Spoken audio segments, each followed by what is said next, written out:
عزیزان گرامی، 1908 کے دوران حضرت علامہ محمد اقبال کی شاعری میں رسول اللہ صلی اللہ علیہ وآلہ وسلم سے محبت و مودت کا ایک نیا رنگ اور آہنگ ہمارے سامنے اپنا جلوہ دکھاتا نظر آتا ہے۔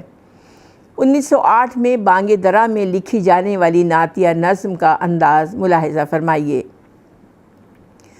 جنہیں میں ڈھونڈتا تھا آسمانوں میں زمینوں میں، جنہیں میں ڈھونڈتا تھا آسمانوں میں زمینوں میں، وہ نکلے میرے ظلمت خانہ دل کے مکینوں میں۔ پھڑک اٹھا کوئی تیری ادائے ما عرفنا پر، تیرا رتبہ رہا بڑھ چڑھ کے سب ناز آفرینوں میں۔ ناظرین گرامی، اس دور کے بعد اقبال ایک نئے اسلوب، نئے لہجے اور نئے آہنگ کے ساتھ ایک منفرد جہت تلاش کر چکے تھے، جس کا عکس بانگ درا کی نظم خطاب بجوانان اسلام سے ہی چمک اٹھا تھا۔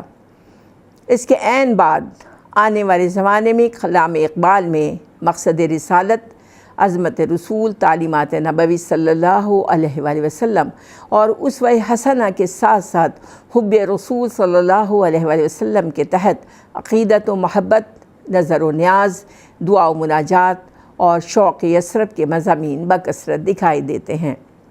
یہاں ہم دیکھتے ہیں کہ اقبال اپنی شاعری میں جگہ جگہ ملت کی زبوں حالی، اس کے تنزل پر اظہار افسوس اور مسائل کے حل کے لیے دستگیری و چارہ گری کی درخواست دربار رسالت مآب صلی اللہ علیہ وآلہ وسلم میں یوں پیش کرتے دکھائی دیتے ہیں۔ تو اے مولائے یثرب، آپ میری چارہ سازی کر، میری دانش ہے افرنگی، میرا ایمان زناری۔ کرم اے شہ عرب و عجم، کہ کھڑے ہیں منتظر کرم، وہ گدا کہ تو نے عطا کیا ہے جنہیں دماغ سکندری۔ شیرازہ ہوا ملت مرحوم کا ابتر، اب تو ہی بتا تیرا مسلمان کدھر جائے۔ وہ لذت آشوب نہیں بحر عرب میں، پوشیدہ ہے جو مجھ میں وہ طوفان کدھر جائے۔ مسلماں او فقیر کج کلاہے، رمید از سینہ او سوز آہے۔